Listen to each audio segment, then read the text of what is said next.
जय हिंद। स्वागत है आप सभी का आपके अपने YouTube चैनल अमृत एकेडमी पे।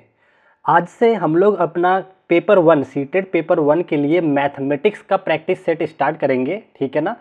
ये आपका जो प्रैक्टिस सेट होगा, अभी आज पहला प्रैक्टिस सेट है और मैं पूरी कोशिश करूँगा कि 20+ प्रैक्टिस सेट आप लोगों को करा सकूँ, ठीक है। अगर जो ये केवल प्रैक्टिस सेट भी अगर आप पूरा देख लेते हैं, 20 प्रैक्टिस सेट पूरा कंप्लीट कर लेते हैं, तो आपके मैथ में पूरे के पूरे क्वेश्चन बन जाएंगे। ये 100%, ये मेरा वादा है आपसे, ठीक है ना। तो आप लोग उसी हिसाब से अपना प्रैक्टिस सेट को फॉलो करते रहिए। चैनल को सब्सक्राइब करके बेल आइकन प्रेस कर लीजिए, ठीक है ना। आप अभी देखेंगे कैलकुलेशन करने की चीज़ें देखेंगे, किस तरह से कैलकुलेशन किया जाता है। टाइम मैनेजमेंट पे भी मैं पूरी की तरह फोकस करूँगा, ठीक है ना। तो चलिए आ जाइए, अभी बिना टाइम वेस्ट किए अब हम अपनी क्लास को स्टार्ट करते हैं, ठीक है। ये देखिए पहला क्वेश्चन आपकी स्क्रीन पे दे रखा है, एडिशन का क्वेश्चन है। काफ़ी इजी क्वेश्चन है, ठीक है ना। पर मैं कोशिश करूंगा कि इसको और ज़्यादा आसान कैसे कर सके, ठीक है ना। यहाँ पे आपको दे रखा है 25, 45, 4 प्राप्त करने के लिए इतना इतना और इतने के योग में से क्या घटाना होगा, ठीक है। तो ये आपके सामने 4 ऑप्शन दिए हैं। कुल मिलाकर के आपको इनको इनको ऐड करना है। अब उसके बाद पूछ रहा है कि क्या घटाएं कि हमारा ये आंसर प्राप्त हो जाए, ठीक है ना। तो देखिए इसका बड़े मेथड से हम नहीं करेंगे, मैं बहुत शॉर्ट मेथड से करूंगा। ध्यान से देखना, आपको बहुत मजा आएगा, ठीक है ना। इनको जरा ऐड करते हैं। तो मैं सारे नंबर को पूरा नहीं ऐड करूंगा, इनके यूनिट प्लेस को बस ऐड करो जरा। तो देखिए जरा 9 और 9 18, 18 का यूनिट प्लेस 8 आ गया इकाई अंक। और फिर इस 8 को इस 9 से जोड़ा तो 17 आ गया यूनिट प्लेस। इसका मतलब इकाई का अंक 7 प्राप्त हो गया, ठीक है ना। तो देखिए यहाँ पे हमारे पास इन तीनों का योग का जो इकाई अंक है वो 7 प्राप्त हो गया। हमें आंसर में चाहिए कि इकाई अंक 4 मिले, ठीक है ना। तो जरा ये बताओ 7 में से कितना घटा दे कि आंसर हमारा इकाई अंक 4 प्राप्त हो जाए। तो आप कहोगे कि सर अगर 7 में से ऐसा क्या घटाए कि 4 आए, तो आप कहोगे कि सर 3 को घटा दो तो 4 आ जाता है, ठीक है ना। एक सेकंड, आप कहोगे कि सर 3 को घटा दीजिए तो 4 आंसर आ जाता है। तो अब आप चारों ऑप्शन में देख लो, इकाई अंक पे 3 किसके दे रखा है, तो एक ही आपका ऑप्शन है जो करेक्ट हो जाएगा, यही आपका करेक्ट आंसर आ जाएगा, ठीक है ना। समझ गए। देखो अगर ऐसी सिचुएशन आती कि इकाई, पहले देखो सबसे पहले आपको ऑप्शन को देखना पड़ेगा कि किस तरह के ऑप्शन दे रखे हैं। अगर आपको ऑप्शन इस तरह से दे रखा है कि यूनिट प्लेस ज़्यादातर के अलग अलग हैं, तब ये आप मेथड अप्लाई कर सकते हैं। अदरवाइज आपको इनको पूरा ऐड करके, फिर भी मैं पूरा नहीं ऐड करूंगा, 2 प्लेसेस को ऐड कर दूंगा, तब चेक कर लूंगा, तो उसके बाद आपको यहाँ पे चेंजेस देखने को मिल जाएगा, ठीक है ना। तो अगर ये सारे टिप्स एंड ट्रिक आप अपने क्वेश्चन में अप्लाई करते हो तो यकीन मानिए आप सेकंडों में क्वेश्चन का आंसर कर पाओगे, ठीक है ना। तो इसका जो करेक्ट आंसर हो जाएगा आपका डी ऑप्शन करेक्ट हो जाएगा। यहां तक किसी को कोई डाउट नहीं है। चलो आगे बढ़ते हैं अपने नेक्स्ट क्वेश्चन की तरफ। अगला क्वेश्चन देखिए आपको दे रखा है, बहुत प्यारा सा क्वेश्चन दे रखा है। ये क्वेश्चन नंबर आपका सेकंड हो जाता है। यहाँ पे आपसे कह रहा है निम्नलिखित कथनों में से कौन सा कथन सही है, ठीक है ना। कह रहा है कि 1 इज अ प्राइम नंबर। 1 के बारे में पूछ रहा है, प्राइम नंबर। सबसे पहले तो आप प्राइम नंबर समझिए क्या होता है। प्राइम नंबर वो नंबर होते हैं जो केवल खुद से और 1 से डिवाइड होते हैं, ठीक है ना। सबसे छोटा प्राइम नंबर आपका 2 होता है और यही इवन भी होता है। जैसे 2 हो गया, 3 हो गया, 5 हो गया, ये केवल 2 और 1 से कटता है इसके फैक्टर। ये केवल 1 और 3 से कटता है, ये केवल 1 और 5 से कटता है, ठीक है। तो इस तरीके के नंबर को प्राइम नंबर बोला जाता है। तो देखिए एक जो होता है ये ना तो प्राइम नंबर में आता है ना ही कंपोजिट में काउंट होता है। तो यहाँ पे ये कह रहे हैं कि एक प्राइम नंबर है, तो ये ऑप्शन गलत हो गया। कह रहे हैं एक कंपोजिट है, नहीं ये कंपोजिट में भी नहीं आता है। कह रहा है एक दोनों है, अभाज्य और भाज्य दोनों है, मतलब प्राइम भी है और कंपोजिट है। ये भी नहीं होता है, ये ना तो प्राइम होता है ना तो कंपोजिट होता है, ठीक है ना। एक ना तो अभाज्य और ना ही भाज्य, ये आपका करेक्ट आंसर हो जाएगा, डी ऑप्शन आपका करेक्ट हो जाएगा। तो ये आपको फैक्ट है, इसे याद करके रखना है, ठीक है ना। चलो आगे बढ़ते हैं अपने अगले क्वेश्चन की तरफ। ये देखिए एक बेहतरीन सा क्वेश्चन दे रखा है। यहां आपको कह रहा है कि 1, 8, 27, 64, 125 है, तो आगे के आने वाले 2 नंबर कौन से होंगे। यहाँ पे क्या आएगा और यहाँ क्या आएगा, 2 नंबर आगे का पूछ रहा है, ठीक है ना आपसे। तो ध्यान दो जरा, आप ध्यान से देखिए। 1 को मैं क्या लिख सकता हूँ, 1 का क्यूब भी लिख सकता हूँ, ठीक है, कहोगे बिल्कुल सही है। 8 को मैं लिख सकता हूँ 2 का क्यूब, 27 को लिख सकता हूँ 3 का क्यूब, 64 को लिख सकता हूँ 4 का क्यूब। तो अब पैटर्न आपको समझ में आ गया होगा, ये है 5 का क्यूब, तो यहाँ पे क्या आंसर आएगा, 6 का क्यूब आ जाएगा, ठीक है ना। यहाँ पे 6 का क्यूब आ जाएगा, यहाँ पे कितना आ जाएगा 7 का क्यूब आ जाएगा। ठीक है, तो आपको पता है 7 का क्यूब कितना होता है 343 होता है। ठीक है ना, तो देखिए लास्ट में 343 आना चाहिए, पहला ऑप्शन कट गया, ये वाला ऑप्शन कट गया, इन दोनों में से आंसर होगा आपका।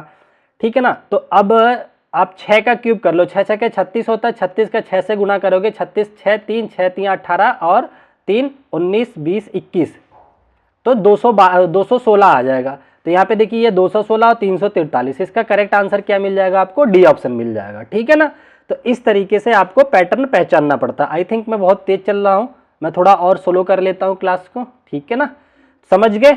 चलो, तो यही आपको पैटर्न देखिए, कभी भी 1 आए तो 1 समझ लेना वो खुद का क्यूब भी होता है, खुद का स्क्वायर भी होता है, तो 1 के लिए सारी क्रियाएं लग सकती हैं, तो इसे आपको पहचानना होगा। चलो अब आगे बढ़ते हैं अपने अगले क्वेश्चन के लिए। ये सारे के सारे आपके सीटेड प्रीवियस ईयर के क्वेश्चन हैं, इस चीज को ध्यान देना आप लोग। क्वेश्चन नंबर 4 आपकी स्क्रीन पे दे रखा है, कह रहा है एक संख्या में 8 जोड़ दिया जाए, कोई संख्या है जिसमें 8 जोड़ दिया जाए तो वह दुगनी हो जाती है, मतलब खुद की दुगनी हो जाएगी। अगर संख्या में 8 जोड़ते ही वो संख्या खुद की डबल हो जाती है, तो वह संख्या क्या होगी? तो देखिए ऐसे क्वेश्चन को आप x वगैरह मान के कभी मत करना, बहुत टाइम जाता है, सिंपल सा ऑप्शन से करो। ठीक है ना, ये ऑप्शन है, आपने मान लिया संख्या 6 है, 6 में हमने 8 जोड़ा, 8 6 14 हो गया, 14 कभी भी 6 का डबल तो हुआ नहीं, ये आंसर कट गया। ये 8 है, 8 में 8 जोड़ा तो 16 आ गया, तो ये पहले खुद का डबल हो गया ना, यही आपका करेक्ट आंसर है। ठीक है ना, तो आप इस तरीके से ऑप्शन से डायरेक्ट कर सकते हैं। ठीक है, अब देखिए इसमें अगर 8 जोड़ते हो तो ये 20 हो गया, ये 20 12 का डबल नहीं होता, ये भी आंसर कट गया, इसी तरीके से ये भी कट जाएगा और आपको एक ऑप्शन मिल जाएगा बी। ठीक है, समझ गए? आई थिंक आप लोग समझ पा रहे होंगे, चीजों को रिलेट कर पा रहे हो। किसी को कुछ भी डाउट होता है तो आप लोग कमेंट जरूर कीजिएगा। चलो आगे बढ़ते हैं अगले क्वेश्चन की तरफ। ये देखिए क्वेश्चन नंबर 5 आपको दे रखा है, ये कह रहा है 1 मिलीमीटर किसके बराबर होता है? ठीक है ना, यहाँ पे ध्यान से देखिए, आपको ऑप्शन 1 मीटर में दे रखा है, 1 सेंटीमीटर में दे रखा है। कह रहा है 1 मिलीमीटर किसके बराबर होता है? अगर आपको पता हो तो 1 सेंटीमीटर जो होता है ये 10 मिलीमीटर के बराबर होता है, 10 mm के। ये डेटा आपको तो देखो याद ही रखना पड़ेगा। 1 मिलीमीटर जब 10 mm के बराबर होता है, अगर हम इसका उल्टा करें तो 1 mm कितने के बराबर हो जाएगा? ये 10 इसके साथ आ जाएगा, 1/10 यानी कि 0.1 सेंटीमीटर आ जाएगा क्या? 1 मिलीमीटर। तो 1 मिलीमीटर आपका 0.1 सेंटीमीटर के बराबर होता है। अगर मीटर में देखोगे तो 0.001 सेंटीमीटर के बराबर होता है, तो ये तो होंगे नहीं, केवल आपका बी ऑप्शन करेक्ट हो जाएगा। तो ये आसान से फैक्ट्स हैं, इन्हें तो याद रख लो आप। ठीक है, चलो आगे बढ़ते हैं। देखिए 20 प्रैक्टिस सेट करेंगे, इतने में आप लोग का बेड़ा पार हो जाएगा, एक भी क्वेश्चन नहीं बचने का। ठीक है ना, ये क्वेश्चन नंबर आपके सामने 6 हो जाता है। आई थिंक ये नंबरिंग पे मत जाना, पीछे 6 5 था शायद। ठीक है, ये 6वें क्वेश्चन को जरा ध्यान से पढ़िए। इंग्लिश वाले बच्चे आप यहाँ पे देख लो। ठीक है, यहाँ हिंदी पे लगा हुआ है। यहाँ कह रहा है किसी स्थान O से आरंभ करके एक मेंढक 3 कदम और एक खरगोश 7 कदम की छलांग लगाते हैं। मेंढक हो गया आपका, खरगोश हो गया, खरगोश को रैबिट R से लिख देते हैं। ठीक है ना, ये फ्रॉग है तो F से लिख देते हैं। देखो मेंढक चल रहा है, O से चलना शुरू किया, ये O है, इसने 3 कदम की छलांग लगाई, इसने 7 कदम। ठीक है ना, कह रहा है निम्न में से किस कदम पर वे दोनों एक साथ छलांग लगाएंगे? तो देखिए कभी भी जब कहे एक साथ छलांग लगाने की बात करें, एक साथ मिलने की बात करें, घड़ियों की सुई एक साथ कब मिलेंगी या ट्रैक पे दौड़ते हुए बच्चे एक साथ कब मिलेंगे, ये सारे क्वेश्चन के लिए हम एलसीएम निकालते हैं। ठीक है ना, पर मैं उससे भी आसान आपको बताता हूं। आपका आंसर वो होगा जो 3 से भी कट जाए और 7 से भी कट जाए। इन चारों सब ऑप्शन में से वो ऑप्शन ढूंढो जो 3 से पूरी तरह से कट जाए और 7 से कट जाए। तो 3 का डिविजिबिलिटी रूल मैंने पढ़ा रखा है, जिसको नहीं पता है वो लोग डिविजिबिलिटी रूल का कॉन्सेप्ट आप जा करके कॉन्सेप्ट वीडियो पेपर 2 के लिए है, कोई बात नहीं है। आप पेपर 1 पेपर 2 दोनों लोग ये सब चीजें पढ़ सकते हो, सबका मिल के आता है, बस लेवल थोड़ा सा नीचे और ऊपर देता है। ठीक है ना, आप जरा ध्यान से देखो, जो आपका आंसर होगा वो 3 से भी कटना चाहिए और 7 से भी कटना चाहिए। क्यों? क्योंकि ये इसके एलसीएम में आ रहा है, 3 और 7 का एलसीएम 21 आता है। जो चीज 21 से कटेगी वो 3 से भी कटेगी और 7 से भी कटेगी। ठीक है ना, पहला जरा देखो क्या 3 से कट रहा है? 3 3 6 4 10, ये नहीं कटेगा। 3 से डिविजिबिलिटी रूल कहता है कि अंकों का योग 3 से कटना चाहिए, तो ये तो कटेगा ही नहीं, तो 7 से चेक ही नहीं करेंगे। ये देखिए 7 और 3 10 1 11, ये भी नहीं कट रहा, ये आंसर नहीं हो सकता। इसको जरा देखते हैं, 5 और 3 8 और 8 4 12, ये कट सकता है 3 से। अब हम 7 से चेक करेंगे, ठीक है ना। 3 से जब कटना चेक हो गया तो अब 7 से चेक कर लो। अब जब 7 से चेक करोगे, 7 5 35, 4 नहीं पूरी तरह जा रहा है, तो ये भी आपका कट गया, एक ही आंसर बचा, ये आपका करेक्ट आंसर हो जाएगा, ठीक है। ये देखो 3 से भी कटेगा, 7 5 35, 7 चौक 28, 54 बार में 7 से भी कटेगा, ठीक है ना। तो आई थिंक अब आप समझ पाए होंगे ऐसे क्वेश्चन को कैसे करोगे। एलसीएम की बात आ गई, तो एलसीएम मतलब ऐसा नंबर ढूंढना है जो 21 से कट जाए, और 21 से कटने वाला नंबर 3 से भी कटता है और 7 से भी कटता है। तो आप लोगों को ज़्यादा इधर दूर नहीं जाना है, फटाफट से इस तरह से चेक करके अपना आंसर सेकंडों में दे सकते हो, ठीक है। चलो आगे बढ़ते हैं नेक्स्ट क्वेश्चन की तरफ, और चैनल को सब्सक्राइब कर लीजिएगा, बहुत मजा आएगा, एकदम 100% जितना भी क्वेश्चन आएगा सब आप लेके आओगे मार्क्स, ठीक है ना। ये क्वेश्चन नंबर आई थिंक 7 हो गया आपका। ये क्या कह रहा है, कह रहा है त्रिभुज के सभी कोणों का योग कितना होता है। ये तो देखिए फैक्ट हो गया बेसिक सा, कोई भी त्रिभुज तभी फॉर्म होता है जब इनके तीनों कोणों का योग कितना हो जाता है, 180 डिग्री हो जाता है, ठीक है ना। तो ये तो आपको याद रखना, ये सिंपल सा फैक्ट था, आसान था, कर लिया होगा आपने। आगे बढ़ चलते हैं बिना टाइम वेस्ट किए नेक्स्ट क्वेश्चन की तरफ।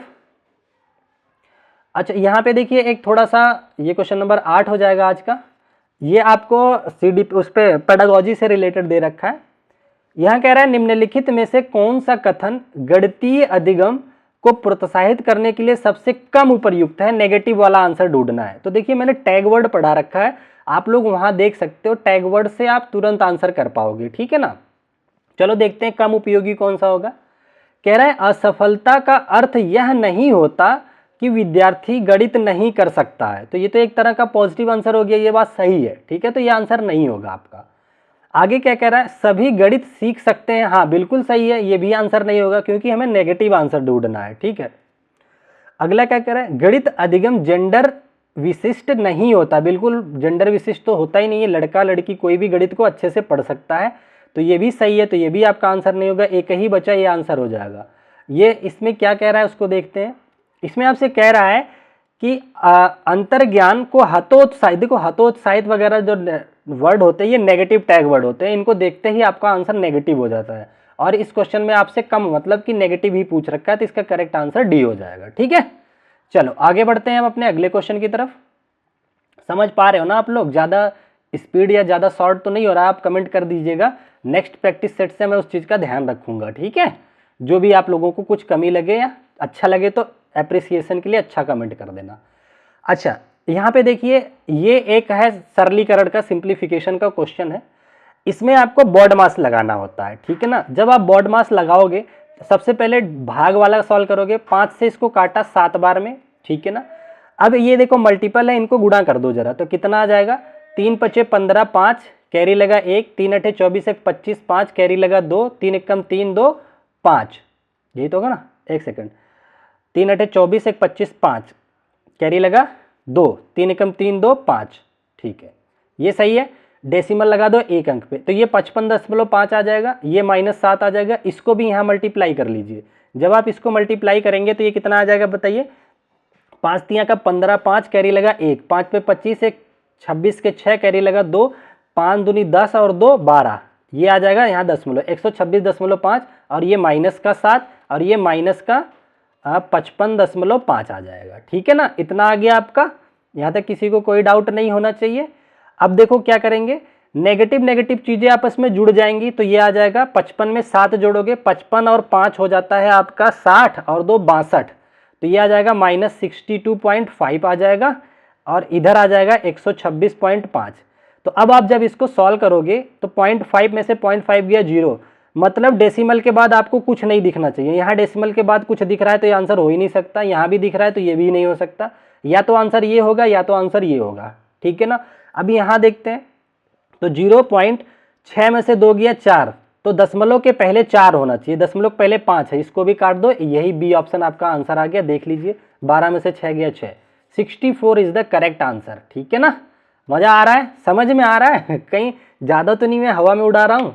देखिए अगर आप चाहते हैं गिवन टाइम में आप इसी तरीके से 100% क्वेश्चन सॉल्व करो, तो ये बहुत छोटे छोटे क्वेश्चन होते हैं, इसमें आपको टाइम नहीं लगाना होता है, ठीक है ना, ताकि आपके पास टाइम बचे, आप सीडीपी वगैरह में टाइम अच्छे से दे सकें। मैथ तो बहुत आसान सब्जेक्ट होता है, आप में से कुछ कहेंगे सर आपको लग रहा है आसान, हमारी तो हालत इसी से ख़राब रहती है। ऐसा है क्या? नहीं, देखिए बहुत आसान है। अगर आप प्रैक्टिस करते रहते हैं और मैथ से जुड़े रहते हैं तो बहुत अच्छा सब्जेक्ट है, बहुत आसान लगता है, ठीक है ना। चलो, अगर आसान नहीं भी होगा तो अगर आप प्रॉपर क्लासेस देखते रहो आपको आसान लगने लग जाएगी क्लास, ठीक है। जरा देखो ध्यान से, इस क्वेश्चन में कह रहा है आपसे कि 2 सही 2/3 समकोणों में डिग्रियों की संख्या। कितना समकोण है? पहले ये मिक्स फ्रैक्शन से इसको सिंपल फ्रैक्शन बनाओ। 3 दूनी 6 2 8 है, 3 दूनी 6 2 8/3, 8/3 समकोण है। एक समकोण कितना होता है? 90 डिग्री होता है। तो 8/3 समकोण कितना हो जाएगा? इसका 90 गुना हो जाएगा। तो गुना कर दीजिए 90 से, तो डिग्री में बदल जाएगा। अब इसको आप 3 से काटिए जरा, 3 तिया 9, तो ये 30 आ जाएगा।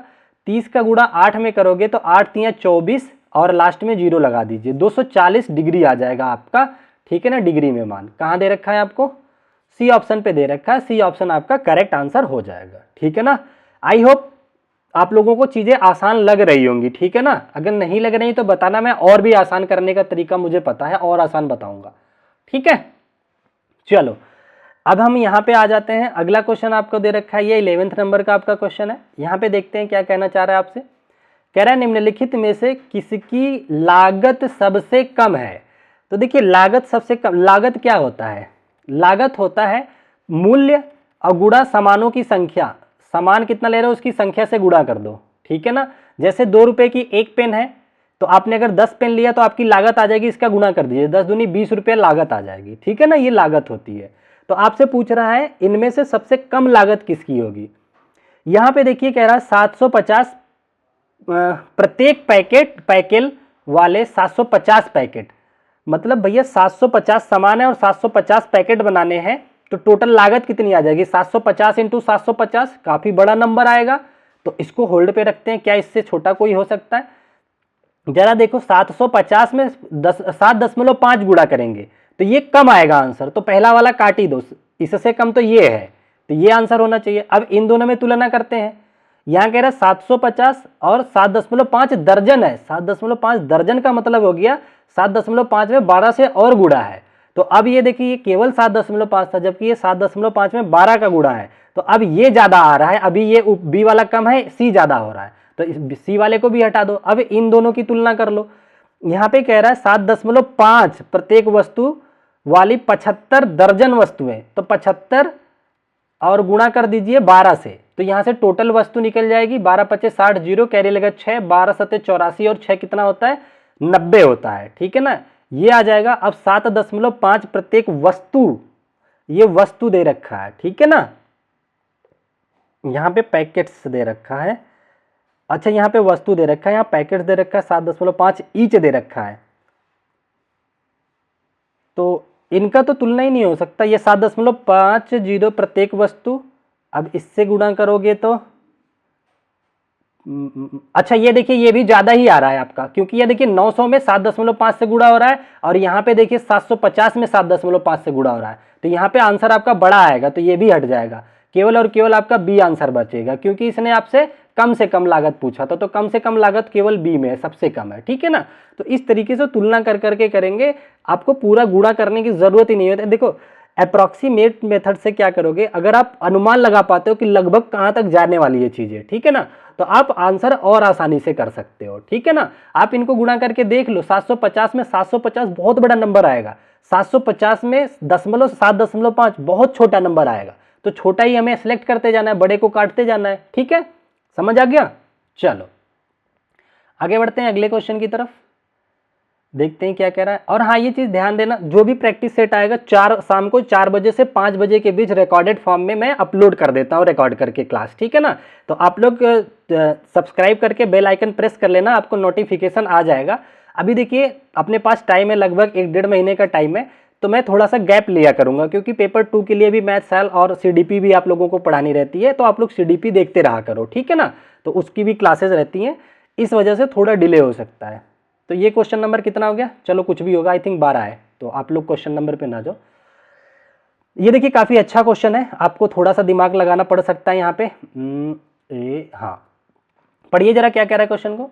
कह रहा है ब्रिज के पास अपनी पसंद की जमीन घेरने के लिए 100 मीटर तार था, वह सबसे बड़ा जमीन का टुकड़ा लेना चाहता था, निम्नलिखित में से उसे किस माप का टुकड़ा लेना चाहिए ताकि उसकी जमीन का क्षेत्रफल अधिकतम हो। तो देखो ध्यान से देखो, जब भी कभी ऐसा क्वेश्चन आए ना, आप सोचो उसके पास टोटल 100 है, ठीक है ना, 100 मीटर तार है, वो चाहेगा कि इस तार से घिरने वाली मैक्सिमम आ जाए। इस तार से घिरने वाली मैक्सिमम शेप कब देता है रिजल्ट? देखिए एक आयत होता है और एक बनेगा वर्गाकार। तो अगर जमीन आप वर्गाकार लोगे तो सबसे अधिक क्षेत्रफल आएगा, आयताकार लोगे तो कम आएगा, ठीक है ना। तो वर्गाकार वाला आंसर एक तो आप ढूंढ सकते हो, यहाँ 15 35 गुणा ये आयत को रिप्रेजेंट कर रहा है, ये भी आयत को, ये भी आयत को, यहाँ पे देखिए वर्ग को रिप्रेजेंट कर रहा है 25 और 25 का, ठीक है ना। और ये सेटिस्फाई भी कर रहा है, अगर वर्ग की एक भुजा 25 25 25 इस तरह से 4 है तो 25 चौके 100 मीटर तार से ये घिर भी जाएगा और मैक्सिमम यही आंसर आएगा, ठीक है ना। तो आप इस तरीके से कर सकते हैं। आप ये भी कर सकते हैं, खेत की 4 बाउंड्री होती है, 100 को आप 4 से भाग दे दो तो ये आपका 25 निकल के आ जाएगा। तो 25 मीटर की एक दीवार होनी चाहिए खेत की, तभी पूरी तरह से उसका तार इक्वली आएगा। तो 25 25 का अगर वो स्क्वायर में ले लेता है खेत तो सबसे ज़्यादा जमीन उसको मिलेगी क्षेत्रफल में, ठीक है ना। अदरवाइज आप देखो कंफ्यूज हो जाओगे, 15 में 35 गुणा करोगे कितना एरिया आया, फिर ये एरिया कैलकुलेट करोगे, फिर ये कैलकुलेट करोगे, फिर सबको तुलना करोगे सबसे बड़ा कौन सा है, तो आपको लग जाएगा टाइम। इन मेथड्स का अप्लाई करोगे तो आप आसानी से आंसर कर पाओगे, ठीक है। चलो आगे बढ़ते हैं। ये क्वेश्चन नंबर आई थिंक 13 था ना, अच्छा नहीं ऊपर लिखा हुआ क्वेश्चन इंग्लिश वाले पे। ये देखिए बड़ा अच्छा क्वेश्चन है, ये क्वेश्चन नंबर आपका 13 है और बहुत इंपॉर्टेंट क्वेश्चन है, ठीक है ना। देखो आपसे अगर मैं कहूँ, आपके पास मैंने एक मान लो कोई बर्तन है, उसमें खूब सारा आटा भर के दे दिया। अब मैंने बोला कि हर आटे में 5-5 किलो की थैली बनाओ। मान लो 25 किलो आटा हमने एक बाल्टी में करके दे दिया और आपसे मैंने बोला 5-5 केजी का पैकेट बनाओ, तो टोटल पैकेट कितना बनेगा। तो आप क्या कहोगे कि सर टोटल जितना अमाउंट है 25 केजी का, एक पैकेट में जितना आ रहा है उससे भाग दे दो तो उतने ही पैकेट तैयार होंगे। यही तो होता है ना, टोटल वजन और एक पैकेट का वजन से भाग दे दिया जाए तो कितने पैकेट्स बनेंगे वो तैयार हो जाता है, ठीक है ना। तो यहाँ पे क्वेश्चन वाला आपसे यही पूछ रहा है कि साथ सही 1/2 केजी नमक से 1/12 केजी नमक के कितने पैकेट तैयार होंगे, ठीक है ना। तो यहाँ पे आपको टोटल जो वजन दे रखा है, कितना दे रखा है 7.5 किलो, और आपका एक पैकेट का वजन कितना है 1/12 केजी, इसका पैकेट बनाना है आपको। तो आप क्या करोगे, सिंपल सा यही करोगे, इनको पहले तो मिक्स फ्रैक्शन से सिंपल बनाओ। तो 2 सत्ते 14 1 15, तो 15/2 हो गया। आप कहोगे कि सर ये तो टोटल वजन आ गया, इसको भाग दे देते हैं एक पैकेट के वजन से, तो इसको भाग दे दीजिए 1/12 से। अब जब भाग देते हैं आपको पता होना चाहिए, अगर P/Q है और R/S है तो सबसे नीचे वाला सबसे ऊपर गुणा होता है और पास वाले पास में गुणा होते हैं। तो 12 जो है 15 के साथ गुणा होगा, एक जो है 2 से गुणा हो जाएगा। तो ये आपका हो जाएगा 15/2 गुणा 12/1। ये याद रखना, ऊपर वाला ऊपर से सबसे नीचे और बीच वाले आपस में गुणा होते हैं। अब इसको जब आप काटोगे तो देखो कितने से कट जाएगा, 2 से इसको काटो 6 बार में, हाँ 2 6 12 होता है और 15 छक्का 90 होता है ना, हाँ 15 छक्का 90 हो जाता है। तो यहाँ पे डी ऑप्शन आपका करेक्ट हो जाएगा, 90 पैकेट्स बनेंगे, ठीक है। हाँ ठीक है, 15 छक्का 90, मैं इस पर क्यों कन्फ्यूज हो रहा हूँ चलो ठीक है, आ जाओ। आई थिंक ये लास्ट क्वेश्चन है क्या, नहीं एक क्वेश्चन और बचा हुआ है, इसको भी जरा देख लीजिए। ये बहुत ही बढ़िया क्वेश्चन है, बहुत बहुत ज़्यादा बढ़िया है, इंपॉर्टेंट कर सकते हैं। ये आई थिंक 14 या 15 नंबर का क्वेश्चन हो गया, ठीक है ना। यहाँ पे देखिए कहना क्या चाह रहा है, बहुत ध्यान से देखना। कह रहा है पार्सल का भार 50 ग्राम और उससे कम अगर है, पार्सल का भार 50 ग्राम है या उससे कम है तो आपको 15 रुपया देना पड़ता है, ठीक है ना। कह रहा है प्रत्येक अतिरिक्त 50 ग्राम के लिए 50 ग्राम से अतिरिक्त आपके पास अगर वजन है तो हर एक 50 ग्राम का भार के लिए आपको 7 रुपया देना पड़ेगा। ये कहने का मतलब है उसका, ठीक है ना। एक बार और समझाता हूं, अभी पूरा क्वेश्चन पढ़ दूं तब समझाता हूं। कह रहा है मीना अपनी सहेली चारू को पार्सल भेजना चाहती है जो दिल्ली में है। पार्सल का भार 350 ग्राम है, पार्सल का भार 350 ग्राम टोटल है। दरों को देखकर पार्सल भेजने की सही राशि चुनाव कीजिए, कितना पैसा लगेगा। ध्यान देना, उसने कहा पहले 50 ग्राम के हिसाब को तो 15 रुपया ले लेगा वो, ठीक है ना। और बचे हुए जितना भी वजन होगा उसको 50-50 के बंडल में डिवाइड करना होगा। हर एक 50 ग्राम का रेट 7 रुपया है, ठीक है ना। तो जरा देखो, जो मीना है उसका पार्सल है 350 ग्राम का, तो 350 ग्राम में 50 ग्राम के लिए तो पहले 15 रुपया वो ले लेगा जो भेजने वाला है। बचा कितना, 300 ग्राम बचा आपके पास, 350 ग्राम का था वजन, अब बचा कितना, 300 ग्राम बचा। 15 रुपए आप दे चुके हो, और ये 300 ग्राम पे जो रेट लगेगा 50-50 के पैकेट के हिसाब से लगेगा कितना, 7 रुपया। आप मुझे बताओ 300 ग्राम में कितने 50 होते हैं, 300 ग्राम में कितने 50 ग्राम होंगे, तो आप कहोगे कि सर 6, तो 6 जो है 50-50 ग्राम बनेगा, 50-50 इस तरह से। क्यों हमने 6 क्यों लिया, क्योंकि इसने बोला 50 ग्राम का रेट 7 रुपया है, हम तो एक ग्राम नहीं निकालने जाएंगे, बल्कि इस 300 ग्राम को 50 के हिसाब से तोड़ लेंगे। तो 300 ग्राम में 50 ग्राम की कितनी संख्या हो जाएगी, 6 हो जाएगी। तो एक 50 का कीमत 7 रुपया है, तो 6 50 का कीमत कितना हो जाएगा, 7×6 42 रुपया हो जाएगा। तो 42 रुपया ये लगेगा, और पहले 50 ग्राम का 15 रुपया ये लगेगा। तो 15 में आप 42 जोड़ दीजिए, 5 2 7 आ जाएगा, 4 1 5, 57 रुपया आपका आंसर आ जाएगा। ठीक है ना, तो कहां दे रखा है, डी ऑप्शन पे दे रखा है, यही आपका करेक्ट आंसर हो जाएगा। ठीक है, तो क्वेश्चन को ऐसे सॉल्व किया जाता है। आगे बढ़ते हैं अगले क्वेश्चन की तरफ।